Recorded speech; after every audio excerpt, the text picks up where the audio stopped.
Alright, so just want to show you the two firing pins that I'm working on for the TR8 2015. This one right here, move this box out of the way, is more of a traditional firing pin. This is built just like the Indestructipin, pretty much. And then there is this piece on the front, which I will show you what that is in a minute. But that just helps absorb impact. So that's that. You can see how that's built there. Indestructipin, I'm sure there's videos online. Basically what it is you put a black ball socket on, you wrap some electrical tape, you take a rubber band, you wrap that around with a little buffer in the front. Then you take more tape and you wrap it around over the top of the rubber band. And then from there, I'm adding this rubber O-ring, and that's basically absorbing impact. And this is working incredible. This firing pin, when it's compressed, it's going to be the right size, basically. It's working incredible. This is actually a firing pin I've been shooting, and I've shot several hundred rounds through this firing pin, and you can see it looks pretty much perfect. So there's no wear and tear, there's no ripping or tearing of any electrical tape. So this pin is proven. It's one that I would take to a ConnectXplore and know it's going to work. A pin that I just recently discovered, as recently as today, is I went out and actually ran into these K-Force ConnectSgun sort of things. There's a lot of really cool pieces. I'm surprised actually they shoot pretty hard for just a little toy gun, but it's not really the direction that I'd ever want to go with ConnectSguns. But you get cool pieces. Like this piece here I think would be really cool. You could hook it up to your firing pin. And now for pistols and stuff, you could have a really easy prime that holds on there really well. Just loop the rubber bands through there. Could be a cool scope, whatever you want to use it for. I wanted to see what this handle was like. Interesting handle. I think it's too small for most people's hands. It's really built for a kid's hand, and but for smaller pistol grip sort of thing, it's actually pretty interesting. And then you get a lot of interesting pieces. You get some off-colored pieces. They're all traditional connects. You get, let's see here, this piece right here is pretty interesting. It's like a really tall, almost like hinge piece. That could come in handy for a lot of different things. You get some rods actually that don't have ends, so that's pretty interesting. I mean, there's just so many weird pieces in this set, and a lot of fun pieces. So these sets are good, if for nothing else, just to have some interesting pieces. And this piece in particular is quite possibly going to be the greatest piece in terms of building firing pins from now on. I'm testing it, and so far it's holding up. And how this piece works is it kind of just envelops, I guess, connector spot like that. You can see it's on the top, on the sides, all around, and it has like this front bumper. And so how I wanted to use it is you're just going to take your black ball socket as always, put it on the back of the firing pin, take that piece and just slide it on down, and it just snaps over top. That alone is probably enough to withstand quite a bit of force, and just the way you can see how it basically locks this black ball socket into place, it works pretty nicely. So from here,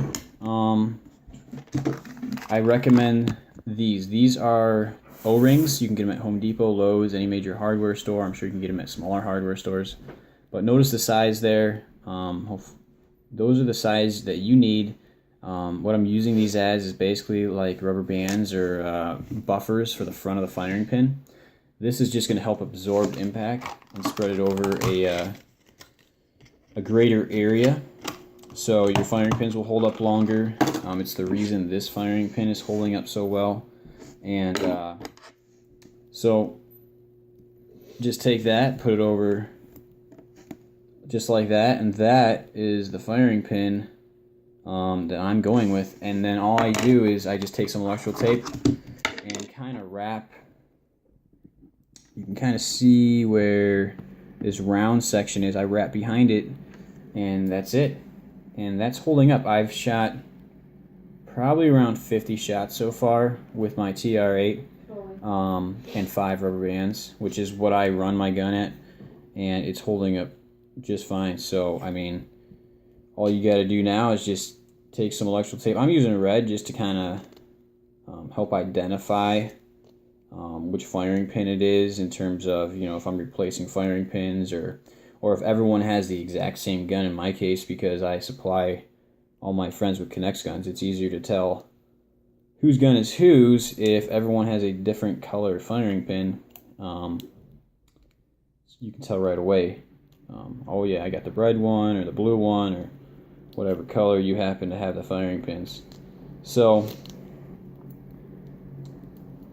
I mean, there's no real exact science as to how many times you wrap this thing.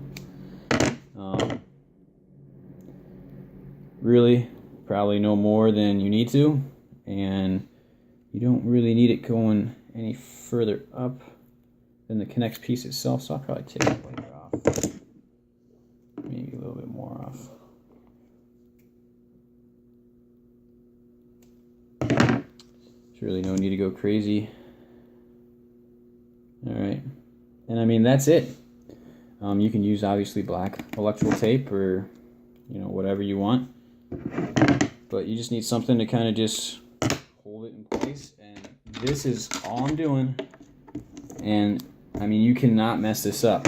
This simplifies the firing pin pretty drastically. You can see right there where this piece is kind of rounded out and where it goes flat.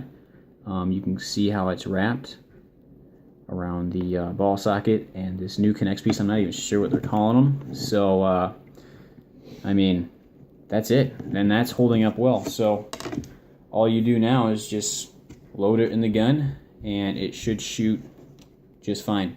I'm going to continue to test this variation. This is the one that I was using and has been holding up extremely well. The advantages of this pin is, if you look, let's see if I can get a good angle. It's kind of tough here. All right, maybe there you go. You can see. All right, this pin is shorter. So what that does is allow the tip of the rod to stick further out the front of the gun. So when you have this thing all loaded up, it's going to stick out about that far on the front, a little bit further. It just really sticks out about that far on the front of the gun, which is perfect. So when you're loaded up with ammunition, let's say it's oud ammo, it's going to have tons of overlap. It's not going to be too far forward where it's busting out these blue clip connectors, and yet when you go to charge the gun, it charges just enough to allow the trigger to set. So it's perfectly balanced, and in my opinion, this is, I mean, you cannot mess up this firing pin. It's almost impossible to not make this correctly. So I know that the K-Force bow and arrow sort of thing, I think it's $20 at Toys R Us, which is actually a pretty good deal. Gives you like 10 or more of these pieces, so you'd have tons for firing pins. These firing pins aren't going to compress over time. They might break, but they won't, you know, compress, which is good. So you always have a consistent charging of the gun. You always have a consistent, you know, priming, everything. So I'm really excited about this new piece and this new firing pin, and I'm hoping that through testing it holds up and performs well. If not, there's always the Indestructible pin with that new rubber O-ring on the front. This is just working incredible, and honestly it probably is potentially a more sturdy and stronger pin than this, but in terms of just being able to make a pin extremely easily, and this takes some skill because you have to make it a perfect length, otherwise you don't get enough charge. It won't charge, or it might be too short up front, and so it won't hold the rounds right. You could have turret skip and stuff.